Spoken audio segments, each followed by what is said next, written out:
बिस्मिल्लाहिर्रहमानिर्रहीम। अस्सलाम वालेकुम। वेलकम करते हैं आपका हमारी इस वीडियो में। आज हम इस वीडियो में क्वेश्चन नंबर 5 एक्सरसाइज 22.3 के हवाले से सिंपल आपसे डिस्कस करेंगे। तो इस क्वेश्चंस में हमारे पास देखें तो जो डेटा हमें गिवन है वो डेटा हमारे पास ग्रुप वाइज है, और उस ग्रुप वाइज डेटा में भी वो हमारे पास जो डेटा है वो डिस्क्रीट डेटा है।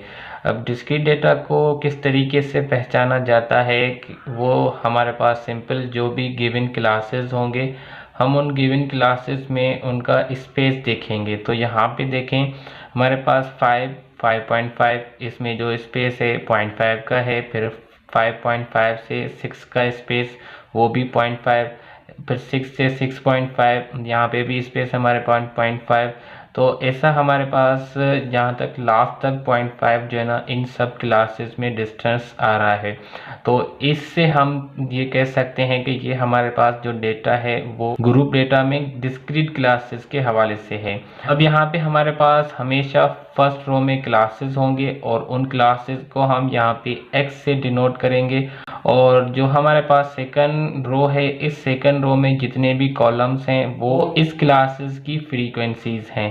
तो अब सिंपल हम इसमें देखें तो हमें मालूम क्या करना है, एक अर्थमेटिक मीन मालूम करना है, ज्योमेट्रिक मीन मालूम करना है, harmonic mean, median, क्वार्टिलीज Q1 Q3 और मॉडल स्टोर साइज जो है ना इसको हमें मालूम करना है। तो इन सब को मालूम करने के लिए हमारे पास इन सब के जो फार्मूले हैं उन फार्मूलों को लाजमी जो है ना वो याद रखना चाहिए, ताकि हम इन फार्मूलों की मदद से जो हमारे पास टेबल्स बनेंगी उन टेबल्स में जो जो कॉलम हमें नीड होंगे उनको हम फर्स्ट टाइम में ही क्रिएट कर लें। तो यहाँ पे हम पहले आपसे सिंपल जो फार्मूले हैं उन फार्मूलों की मदद से जो हमारे पास टेबल में कॉलम बनेंगे उनकी पहले डिस्कस कर लेते हैं। तो सिंपल हमारे पास डेटा क्या है, ग्रुप में डिस्क्रीट है। तो हम यहाँ पे आपको सिंपल पहले फार्मूले शो करवाते हैं। तो देखें सिंपल हमारे पास जो arithmetic mean of group data for discrete class, उसके लिए हमें क्या चाहिए, sum of x multiply frequency, और उसको डिवाइड करेंगे हम सम ऑफ फ्रीक्वेंसी से। तो यहाँ पे देखें हमें फ्रीक्वेंसी मिली हुई है और x मिला हुआ है, तो x और f को हम मल्टीप्लाई करें, मतलब x और फ्रीक्वेंसी की मल्टीप्लिकेशंस का हमें कॉलम चाहिए। तो हम पहले अर्थमेटिक मीन बनाने के लिए इसमें जो x और f फ्रीक्वेंसी की प्रोडक्ट का कॉलम बनेगा उन सब की वैल्यूज़ को मालूम कर लें। तो यहाँ पे हमारे पास जो एक कॉलम हमने इस फार्मूले की मदद से हासिल किया वो क्या, सिंपल x और उसकी प्रोडक्ट करेंगे हम फ्रीक्वेंसी से। देन हमारे पास अगला जो इसका फार्मूला है हम उसको देख लेते हैं। उसके बाद हमें ज्योमेट्रिक मीन मालूम करना है। तो geometric mean group data for discrete class, उसमें देखें तो हमें क्या चाहिए, सम ऑफ फ्रीक्वेंसी और उसकी प्रोडक्ट हो लॉग x से, और उसको डिवाइड करेंगे हम सम ऑफ फ्रीक्वेंसी से। तो फ्रीक्वेंसी का हमारे पास कॉलम पहले से बना हुआ है। अब हमारे पास जो x क्लासेस हैं उन x क्लासेस की हम लॉगरिथम का कॉलम बनाएंगे, और फिर उस लॉगरिथम को हम फ्रीक्वेंसी से मल्टीप्लाई करके उसका भी कॉलम बनाएंगे। तो जैसे कि हमारे पास यहाँ पे ज्योमेट्रिक मीन बनाने के लिए गिवन टेबल में दो हमारे पास कॉलम बनेंगे। एक सिंपल हमारे पास लॉग x बनेगा, लॉग x हम निकालेंगे, इस x की जितनी भी वैल्यूज़ हैं उन सब का हम लॉग निकालेंगे। उसके बाद हम इस लॉग की वैल्यू को फ्रीक्वेंसी से मल्टीप्लाई करेंगे। तो हमारे पास एक कॉलम जो है ना इसका भी यहाँ पे हम क्रिएट करेंगे। उसके बाद ज्योमेट्रिक मीन हमारा जो है ना वो आसानी से फार्मूले में हम वैल्यूज़ पुट करके निकाल सकते हैं। अब उसके बाद देखें तो हमें हार्मोनिक मीन चाहिए। तो harmonic mean for group discrete data, उसके लिए हमें सिंपल क्या चाहिए, सम ऑफ फ्रीक्वेंसी, वो तो हमें पहले ही कॉलम मिला हुआ है। अपान में क्या है, समेशन ऑफ फ्रीक्वेंसी और वो डिवाइड होगा x से। तो मतलब अब हमें फ्रीक्वेंसी को x से डिवाइड करना है, तो एक कॉलम हम इसका भी यहाँ पे बनाएंगे। तो हमारे पास एक कॉलम अब सिंपल क्या बन जाएगा, फ्रीक्वेंसी उसको हम डिवाइड करेंगे x से, तो यहाँ पे हमारे पास इसका कॉलम बन जाएगा। देन हम हार्मोनिक मीन जो है ना वो वैल्यूज को पुट करके हासिल कर सकते हैं। अगेन देखिए मीडियन, तो median for group data with discrete classes, तो मीडियन जब हमें डिस्क्रीट क्लासेस का निकालना हो ग्रुप डेटा में, उसके लिए हमें सिंपल जो हमारे पास अनग्रुप डेटा का फार्मूला है हम उसको ही इस्तेमाल करेंगे, और डेटा के लिए अलग से और इवन डेटा के लिए अलग फार्मूला जो हमारे पास अनग्रुप में हम डिस्कस कर चुके हैं। उसके अलावा इसमें हमें क्या चाहिए, कम्युलेटिव फ्रीक्वेंसी। तो कम्युलेटिव फ्रीक्वेंसी का हमारे पास सिंपल कॉलम होना चाहिए, ताकि हम जो यहाँ पे ऑब्जर्वेशन हासिल करें उसको कम्युलेटिव फ्रीक्वेंसी में फाइंड आउट करें। तो इसका मतलब कि हमारे पास एक और कॉलम इसमें बढ़ेगा, वो क्या होगा, कम्युलेटिव फ्रीक्वेंसी।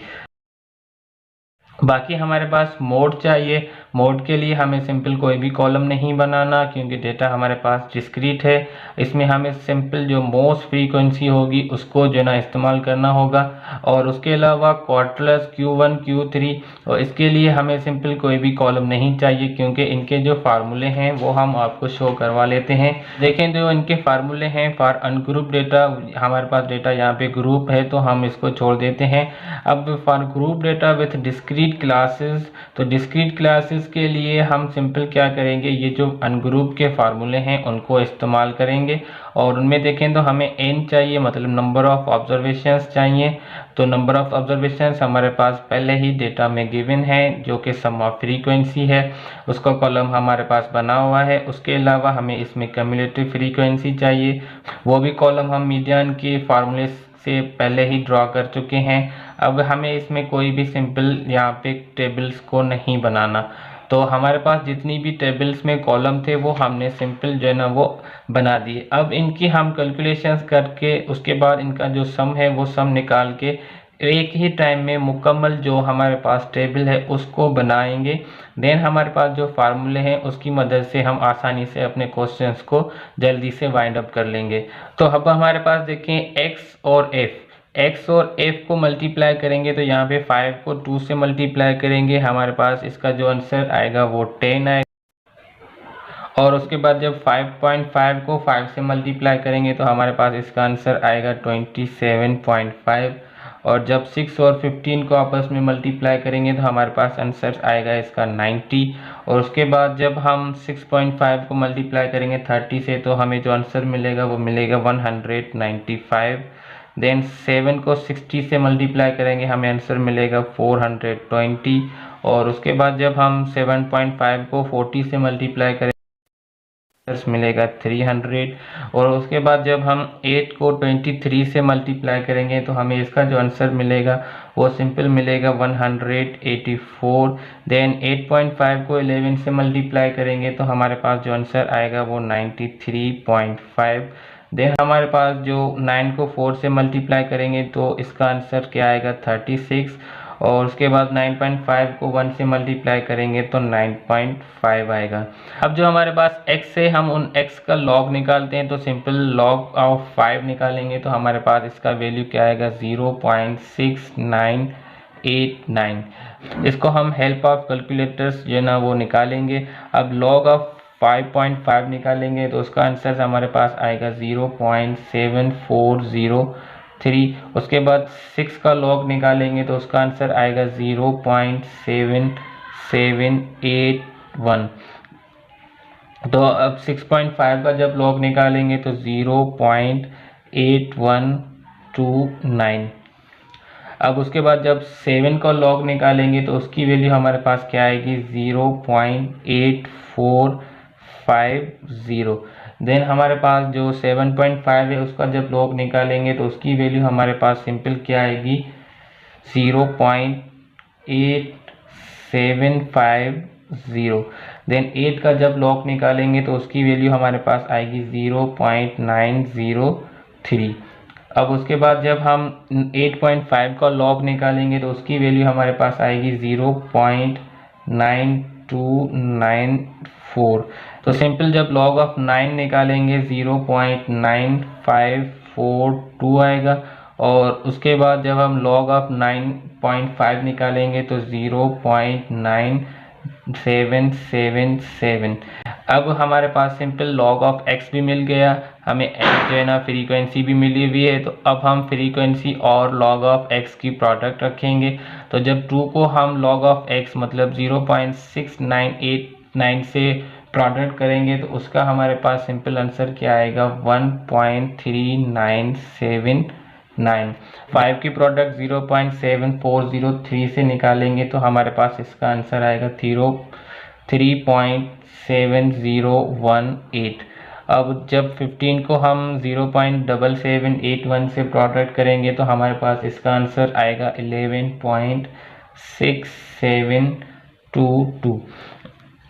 तो इन सब वैल्यूज़ को हम जो है ना जल्दी से प्रोडक्ट कर लेते हैं। इनका आंसर जो है ना हम वीडियो को स्टॉप करके लिख लेते हैं। तो यहाँ पे हमने जो है ना फ्रीक्वेंसी और log ऑफ x की जो भी यहाँ पे प्रोडक्ट थी उन सबको हमने इस कॉलम में रो वाइज जो है ना कंप्लीट कर लिया। अब हमारे पास जो क्या है, अब हमारे पास f और x फ्रीक्वेंसी को डिवाइड करेंगे हम x से, उस कॉलम को हम बना लेते हैं। तो यहाँ पे सिंपल 2 को जब हम 5 से डिवाइड करेंगे तो हमारे पास इसका आंसर आएगा 0.4। उसके बाद जब हम 5 को डिवाइड करेंगे 5.5 से तो हमारे पास इसका आंसर आएगा 0.9090। अब 15 को हम 6 से डिवाइड करेंगे तो हमारे पास आंसर आएगा 2.5।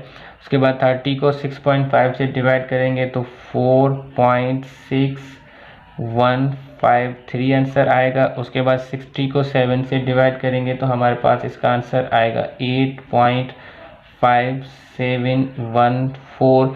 अब तो यहाँ पे हमने कंप्लीट जो इसका कॉलम है रो वाइज सबकी जो है ना यहाँ पे एक फ्रीक्वेंसी को x से डिवाइड करके सारी वैल्यूज़ को लिख लिया। उसके बाद सिंपल इस टेबल का जो लास्ट कॉलम है हम उसको फिल कर लेते हैं। तो यहाँ पे हमारे पास है cumulative frequency. Cumulative frequency simple क्या होती है कि जो फर्स्ट फ्रीक्वेंसी होगी उसको हम हमेशा सेम रखेंगे, और उसके बाद जो उसकी दूसरी फ्रीक्वेंसी होगी उसमें ये फर्स्ट फ्रीक्वेंसी हम प्लस करेंगे। तो 2 में जब हम +5 करेंगे हमारे पास इसका आंसर आएगा 7। तो मतलब इस 5 की जो कम्युलेटिव फ्रीक्वेंसी होगी वो होगी 7। अब हमें 15 की कम्युलेटिव फ्रीक्वेंसी चाहिए, तो सिंपल हम इस 7 में 15 को प्लस कर देंगे तो जो इसकी फ्रीक्वेंसी का तो जो इनकी सम का आंसर आएगा वो होगी 15 की फ्रीक्वेंसी। अब 30 की फ्रीक्वेंसी, तो 30 की फ्रीक्वेंसी के लिए हम 22 में प्लस कर देंगे 30, तो हमारे पास इसकी जो फ्रीक्वेंसी आएगी वो आएगी 52। तो ऐसे जो है ना हम लास्ट तक सारी वैल्यूज़ को लिख लेते हैं। उसके बाद हम इन सब का जो है ना सिंपल सम करेंगे। तो सिंपल हमने इस पूरी फ्रीक्वेंसीज को जो है ना कम्युलेटिव फ्रीक्वेंसी में चेंज कर लिया। इनकी कम्युलेटिव फ्रीक्वेंसी हमारे पास जो है ना वो जो फ्रीक्वेंसी का सम होगा वही हमारे पास लास्ट कम्युलेटिव फ्रीक्वेंसी बनेगी। फ्रीक्वेंसी का सम चाहिए तो सम ऑफ फ्रीक्वेंसी जब हम निकालेंगे इन सब वैल्यूज़ का तो इसका जो हमारे पास आंसर आएगा वो आएगा 191।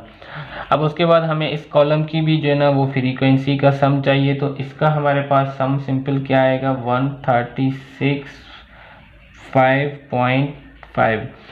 तो log ऑफ x की वैल्यूज़ का जब हम सम निकालेंगे तो इसका आंसर हमारे पास आएगा 8.5150। अब इस प्रोडक्ट का जब हम सम करेंगे तो इसका हमारे पास आंसर सिंपल क्या आएगा 162.6571। अब जब हम इसका सम करेंगे तो इसका सम हमारे पास सिंपल क्या आएगा 27.04771। तो जिन जिन कॉलम की हमें समीशंस की नीड थी उन सब की हमने समीशंस निकाली। अब हम इनका जो है ना 1 बाय 1 जो हमसे क्वेश्चंस में कैलकुलेशंस के लिए बोल रहा है उनको मालूम करते हैं।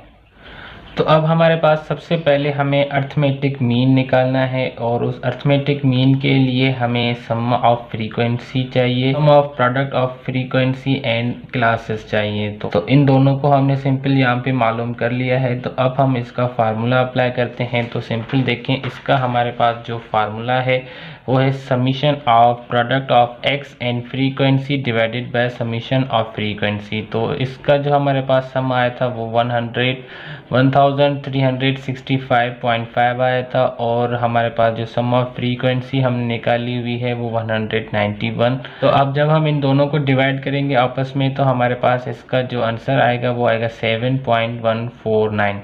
तो ये जो है ना हमारे पास इस डेटा का अर्थमेटिक मीन निकल जाएगा। अब हमारे पास ज्योमेट्रिक मीन है, तो ज्योमेट्रिक मीन सिंपल देखें उसके लिए हमें क्या चाहिए, sum of product of frequency and log of x.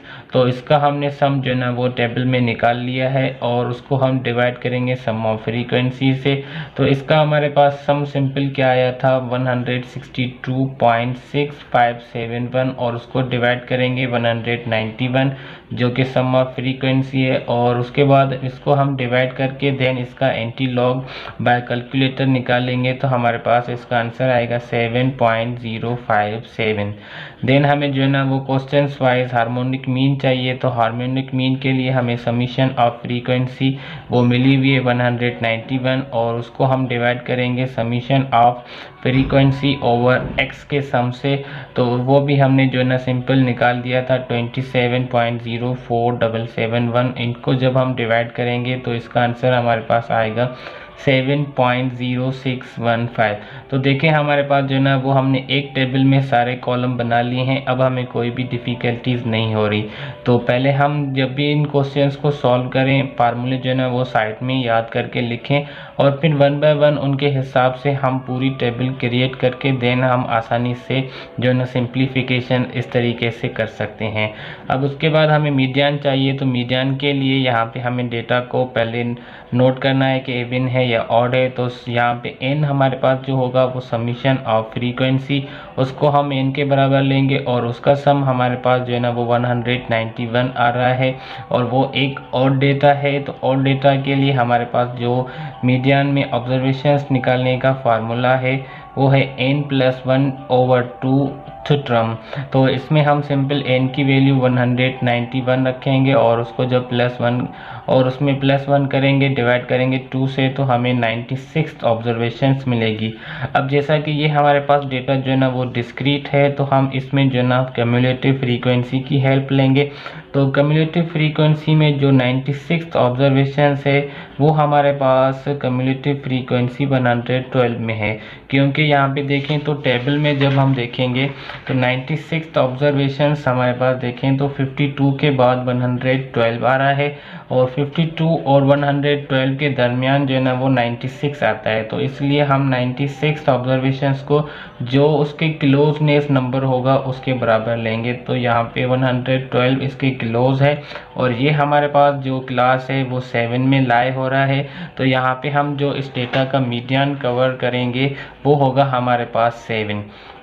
अब उसके बाद हम मोड के हवाले से बात कर लें तो मोड हमारे पास डिस्क्रीट डेटा में सिंपल हम जो मोस्ट फ्रीक्वेंसी होगी उसको हम जो है ना कंसीडर करेंगे। तो यहाँ पे हमारे पास सिंपल डेटा में हम आपको दिखा दें कि जो 60 है वो मोस्ट फ्रीक्वेंसी है बाकी जो फ्रीक्वेंसीज़ हैं उनसे। तो यहाँ पे ये जो फ्रीक्वेंसी है वो 7 क्लास में आ रही है, तो इस डेटा का जो मोड होगा वो सिंपल हमारे पास जो है ना 7 होगा। अब उसके बाद हमें इसमें Q1 और Q3 को मालूम करना है। तो Q1 और Q3 के हवाले से हम सिंपल डिस्कस कर लेते हैं। तो यहाँ पे हमारे पास जो Q1 और Q3 हैं उनके फार्मूले पहले हम आपसे शो कर लेते हैं। तो Q1 का जो फार्मूला है वो n+3/4 ऑब्जर्वेशंस। तो इसमें हमें सिंपल पहले n/4 को चेक करना है कि अगर n/4 जो है ना वो नॉट इंटीजर आ गया तो उसके लिए हम जो फार्मूला है वो इसको अप्लाई करेंगे। अगर n/4 जो है ना वो इंटीजर आ जाएगा तो उसके लिए हमारे पास एक और फार्मूला है, उसको हम यहाँ पे सिंपल फिर इस्तेमाल करते हैं। मगर यहाँ पे हमारे पास जो n/4 है इसको हमने चेक किया है कि वो हमारे पास नॉट इंटीजर आ रहा है। नॉट इंटीजर मतलब कि डेसिमल में नंबर जा रहा है, तो हम यहाँ पे इसी फार्मूले को इस्तेमाल करेंगे। तो यहाँ पे सिंपल n की वैल्यू हमने 191 रखी, प्लस किया उसको 3 से, और उसको जब हम डिवाइड किया 4 से तो हमारे पास जो Q1 की ऑब्जर्वेशन है वो 48.5 फिफ्थ आ गई। अब ये जो 48.5 है वो हमारी लाई करती है 52 कम्युलेटिव फ्रीक्वेंसी में। तो यहाँ पे ये जो 52 कम्युलेटिव फ्रीक्वेंसी है वो हम आपको शो करवा लेते हैं कि सिंपल देखें 52 कम्युलेटिव फ्रीक्वेंसी हमारे पास जो 6.5 क्लासेस है उस पर लाई कर रही हैं। तो यहाँ पे हम जो Q1 है उसको हमें 6.5 बन जाएगा। अब उसके बाद हमें इसमें सिंपल Q3 मालूम करना है। तो Q3 के लिए हमें सिंपल पहले डेटा को इंटीजर और नॉट इंटीजर चेक करना है। तो हम 3n को डिवाइड करेंगे 4 से। अगर इसका जवाब हमारे पास सिंपल नॉट इंटीजर आ जाता है तो हम ये फार्मूला जो है ना वो Q3 के लिए हम अप्लाई करेंगे। ये जो कंडीशन है वो हमारे पास group data for discrete classes के लिए है, और group data for continuous classes के लिए हमारे पास एक और फार्मूले हैं। तो उनको हम क्वेश्चन नंबर 7 में आपसे डिस्कस करेंगे। उनके क्वेश्चंस के ज़रिए हम उनको भी समझ लेंगे।